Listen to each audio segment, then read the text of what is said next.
Question 9 is coming from quadratics part A and also functions. Express 4x squared minus 12x plus 13 in the form 2x plus a bracket squared plus b, where a and b are constants. A and b can be negatives, can be positives, can be fractions. This one I'm going to do it in two ways. Choose the one that is simpler for you. Okay, first I can expand and equate coefficients. So this is minus 12x, then plus 13, then is equal to this one here. So we have 2x plus a squared, then plus b. I expand this one here, square the 2x, we shall get 4x squared. Then 2 times 2x times a, that one will give us 4ax. And then when we square the a, that one will give us a squared.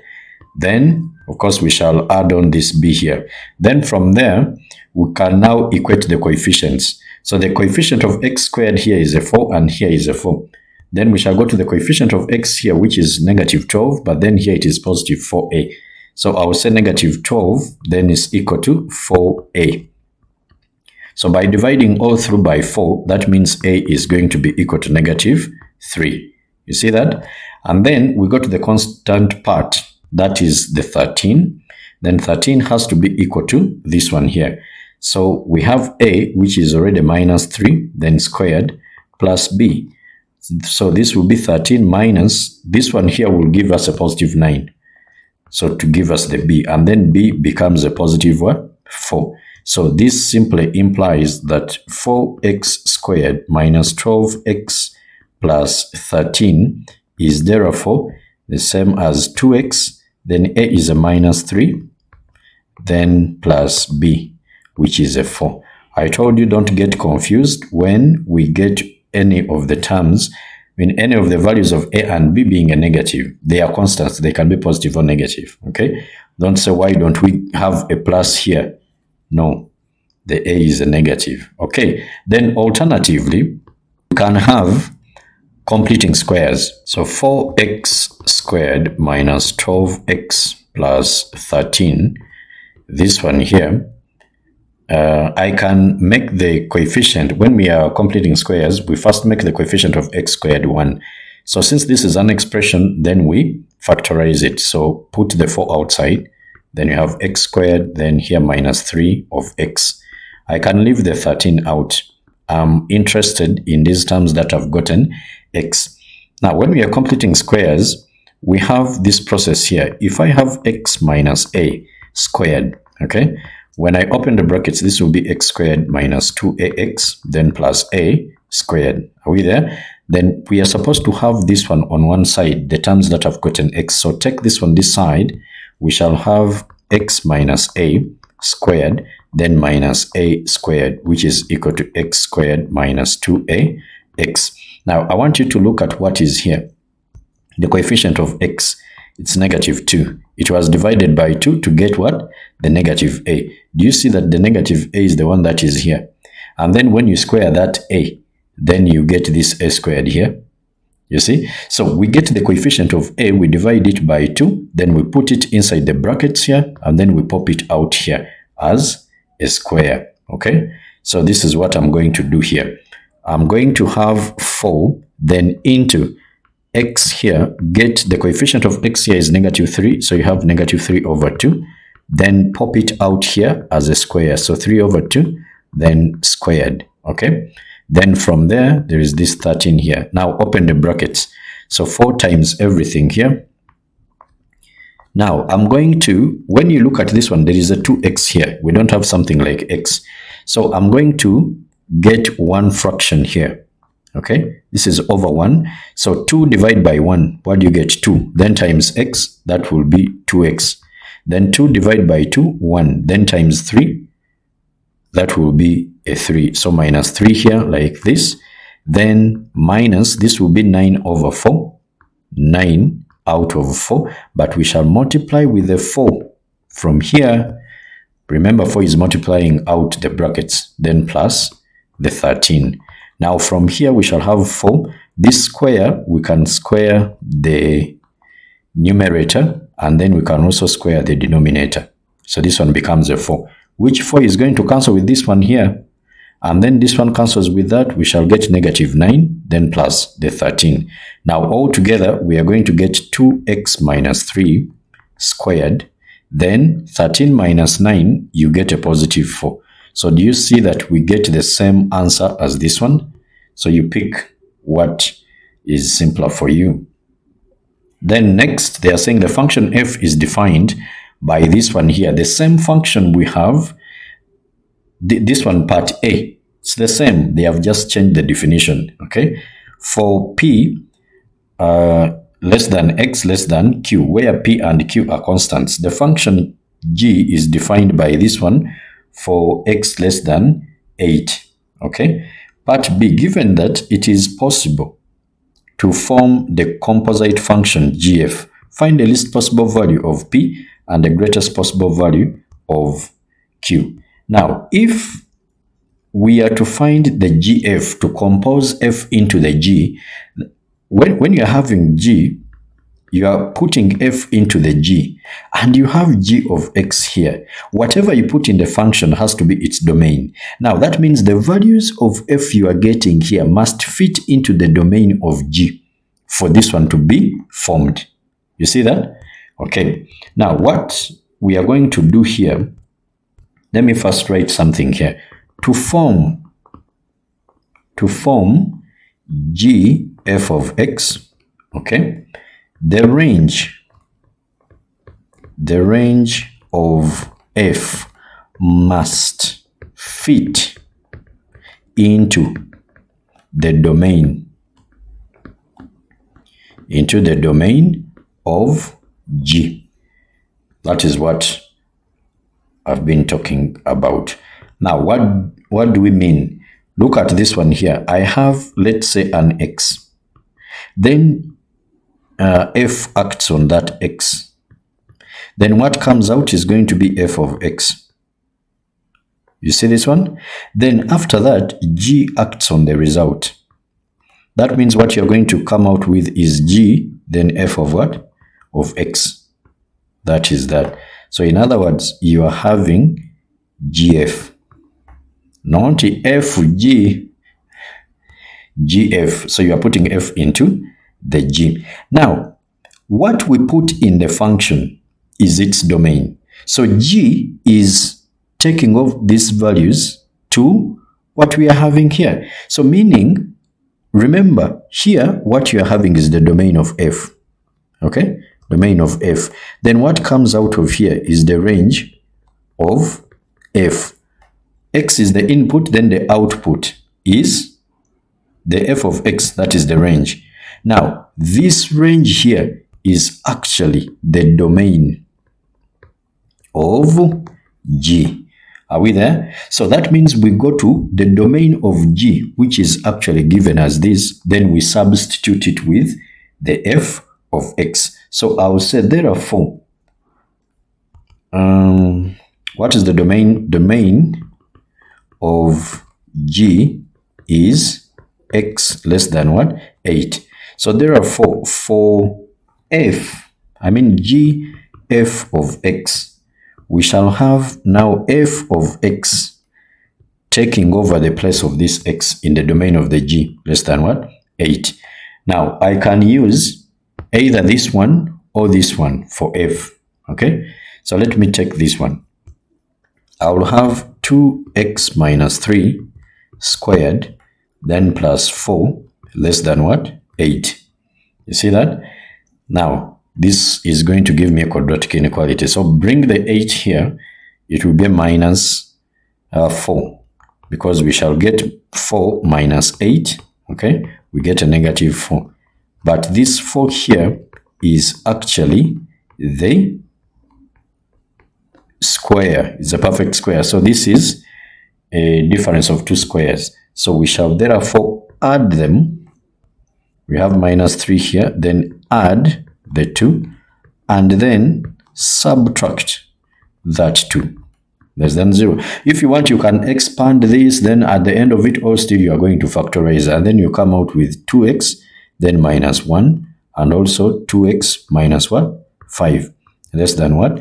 0. And then a mistake that I see students always do here is to say that this 2x minus 1 is less than 0. And then they continue to solve. This is too wrong. Even here they say less than 0. No, here we are supposed to get the boundary points, or what we call the critical points for our solutions, because we are dealing with regions. So when you equate this one to 0, I always put these arrows, you get a half. And when you equate this to 0, your x becomes 5 over 2. Now, the coefficient of x squared here is going to be a positive 4x squared. I mean a positive 4. So this is 2x times the 2x, that is 4x squared, meaning we are going to get a U-shaped what? Curve. So that is the U-shaped curve. And that U-shaped curve is going to meet x-axis at these 2 points, a half and then the 5 over 2. Okay? Now, this region here, which is above the x-axis, is positive. The one which is below is negative. Even this one is positive, but we are interested in the region that is below x-axis, which makes the y negative. So this is the region here. So meaning from here, the solution of this kind of quadratic inequality is going to be a half less than x less than 5 over 2. But then let's go back and check here. This is the same format here. You see that? So that means the least value of P is that a half, and the greatest value of Q is that 2 over 5. Okay? So we shall write here that least value of P is equal to a half, and then the greatest value of Q is equal to that 5 over 2. That is that. Part C, find an expression for g f of x. Now, first of all, our f of x here is 2x minus 3 squared plus 4, or f of x is the other 4x squared minus 12x, then plus 13. And then the g of x is given as 3x plus 1. So that means when we are finding gf of x, then we shall go to this one here. Where there is x, we put f of x. Okay? So we shall have 3f of x, then plus 1. So we shall have, you can use this or you can use this. Okay, so suppose we use this one here. We shall have 4x squared. Remember, they never told us to put it in any format. So you can use whichever you want. Then plus 1. Then this one will give us 4 times this one. That will be 12 of x squared. Then 3 times this one here. That is minus 36. And then 3 times 13. That is 39. When we add the 1, it becomes 40. So that is that. Or you can say gf of x is going to be equal to, if you use this one here, it is going to be 3 into then 2x minus 3 squared, then plus the 4, like that. Then there is a plus 1. So when I open the brackets, this will be 3 into 2x minus 3 squared, then plus the 12, then plus the 1, that will be 13. So you can have it as this or as this one here. And then this part D, the function h is defined by this one here. Same function as we have had for h, but then for f, for each it was not limited. It was free for all values of what? Of x. Okay? Or it was defined within the certain region, P to Q, you remember? But now here, this one here, the F, it is a U-shaped curve. It is like this. The turning point, you equate this one to 0, you get 3 over 2. And then the y-coordinate is the 4, which is here. Okay. Now, that means the range of this one is f of x greater or equal to what? To 4. Because the rest of the values are bigger than that 4. Now, for a function to have an inverse, it must be a one-to-one. But this one here is not a one-to-one because I can have two values of x. Maybe this is x1 and this is x2. Okay, these two values are giving to one value of y. They are all giving us one value of y. So that is what we call a many-to-one function. A many-to-one function has no inverse. So in order to make a function one-to-one, then they choose one side of the turning point. So either the right side or the left side. So for this case, they have chosen the left side for x less than 0 for the negative values. Okay. Now, if our inverse is equal to y, that means x is going to be equal to h of y. So when I'm substituting wherever there is x, then I can put what? Y. Now, you cannot find the inverse of a function when it is in this expanded quadratic form. It has to be in the completed square format, which is the same as this one here. Okay, remember this is the same as this. So you use the completed square format. So we shall have x, which is equal to 2y minus 3. Remember, we are substituting y in the place of what? Of x. Okay, then squared plus 4. And then from there, we make y the subject. So bring the 4 this side, that will be x minus 4. Then after, we can take the square root, and we should have plus or minus when we do so, right? And then from here, we shall get 2y minus 3. Then take the 3 this side, and after, divide all through by 2. So we shall have 3, then plus or minus root of x minus 4, and then we divide it by 2. That will be our y. So our h inverse here is therefore going to be equal to, I can say 3 over 2. Then we have this a half of this square root of x minus 4. Now, we need to find a sign to put in here because a function is one-to-one, is having an inverse if at all it is one-to-one. So we cannot put plus or minus. So when you put plus or minus here, you get it wrong. Okay? Now, to know the sign to use, always look at the domain of the function. If they have considered the left side of the turning point, choose the minus. As simple as that. If they have considered the right side, then you choose the what? The plus. Okay, I want to prove this one here such that you just know why do we use the minus and that. Now, since we are using values that are less than 0, let's pick a value like negative 1. So if x is equal to negative 1, what is f of negative 1? Okay, h. It's not f. What is h of negative 1? Now, I'm going to substitute in here or here, right?